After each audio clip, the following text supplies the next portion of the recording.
और बाकी जितने भी जीव जंतु हैं उसका जीवन सीमित है।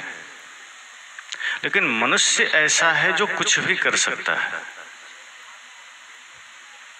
जैसे कई बार आप उदाहरण सुनते होंगे कि गाय, भैंस, बैल, बकरी, गधा ये सब शुद्ध शाकाहारी होते हैं, जबकि ये सभी जीव जंतु कहीं किसी गुरु से दीक्षा नहीं लिए हैं, कहीं किसी से माला भी नहीं लिए हैं कि हमको माला दे दीजिए, हम आज से मांस मछली छोड़ देते हैं।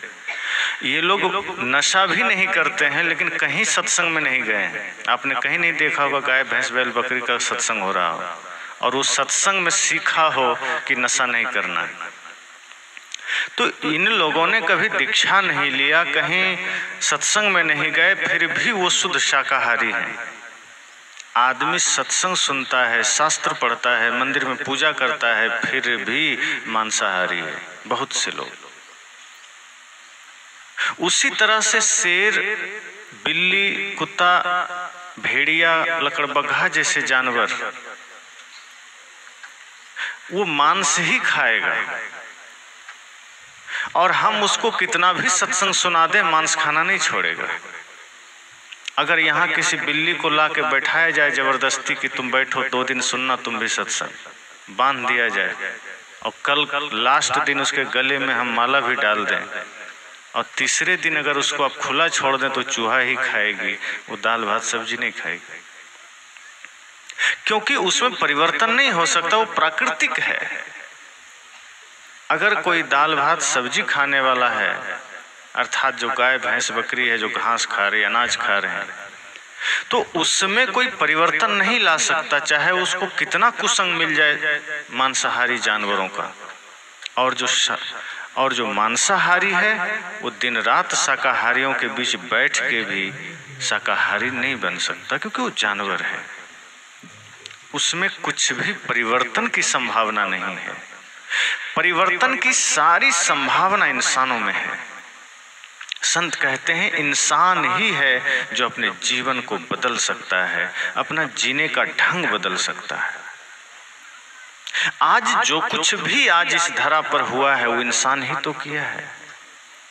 आज जितने भी साधन हैं, जितनी भी व्यवस्थाएं हैं, जितने भी उपयोग की वस्तुएं हैं, वो सब इंसान बनाता है, इंसान प्रयोग करता है, इंसान ही विनाश करता है।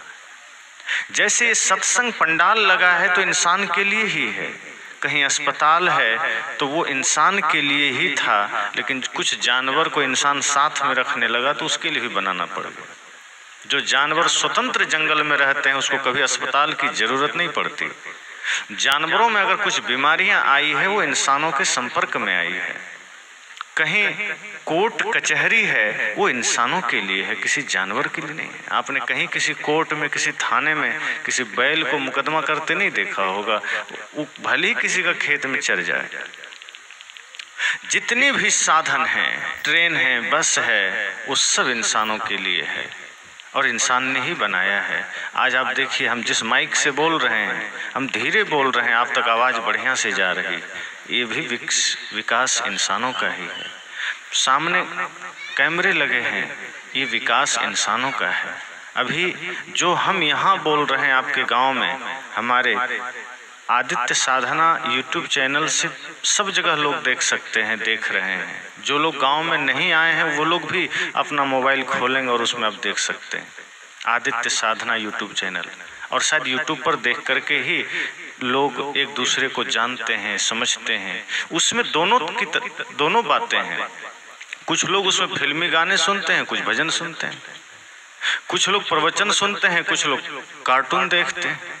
तो जो लोग टेक्नोलॉजी का सही इस्तेमाल करते हैं वो जीवन की दिशा में और सहयोग प्राप्त कर लेते हैं। तो जितने भी विकास इस धरा पर हुए हैं, जितने भी विकास, वो सब इंसानों ने किए हैं और अपने लिए किए हैं। तो आज जो कुछ भी आप देख रहे हैं, जहाँ भी देख रहे हैं, वो इंसानों के लिए ही है। तो व्यवस्थित जीवन कैसे जीना है, ये सूत्र भी इंसानों के लिए है। अभी इस सत्संग की शुरुआत है, बच्चों ने स्वागत किया, स्वागत गान गाए, निश्चय ही एक अच्छे संस्कार हैं। अगर हर माता पिता ये कोशिश कर लें कि हमें अपने बच्चों में ऐसे ही तमाम संस्कारों को भी देना है। उसके जीवन को सिर्फ दूध से नहीं, संस्कारों से भी सींचना है। तो आपको फिर शास्त्र पढ़ करके ये नहीं सोचना पड़ेगा कि अब क्या करें, आज तो हमारे समाज में कोई श्रवण कुमार नहीं है, कोई भगत सिंह नहीं है, कोई चंद्रशेखर आज़ाद नहीं है। अगर माताएं चाह ले तो आपके ही बच्चे चंद्रशेखर आज़ाद बन सकते हैं। अगर माताएं चाह लें तो आपके ही बच्चे श्रवण कुमार बन सकते हैं। ये संभावनाएं हैं बच्चों में, लेकिन छोटी अवस्था से उसे वो संस्कार देना पड़ता है, वो ज्ञान देना पड़ता है।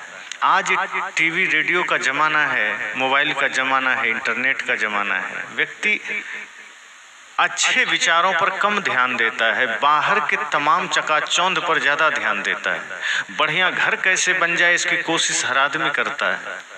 बढ़िया गाड़ी कैसे द्वार पर हो इसकी चेष्टा हर किसी के पास होती है। बढ़िया कपड़े कैसे हमारे शरीर पर हो इसकी ख्वाहिश हर किसी को होती है। फिर बढ़िया मन, बढ़िया संस्कार हमारा हो, इसके पीछे बहुत कम लोग सोचते हैं। जीवन भर हम इस खोज में और इस प्रयास में रह जाते हैं कि पड़ोसी से अच्छा मकान हमारा कैसे हो जाए। जीवन भर इस प्रयास में होते हैं कि सामने वाले से बेहतर मोबाइल हमारे हाथ में होना चाहिए, सामने वाले से बढ़िया कपड़ा हमारे शरीर पर होना चाहिए, सामने वाले से बढ़िया मन हमारा हो, ये हम नहीं सोचते। सामने वाले से बढ़िया जीवन हमारा हो, ये हम नहीं सोचते।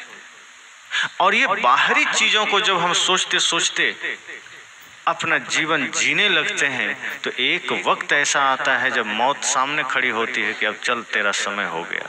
तब हमें लगता है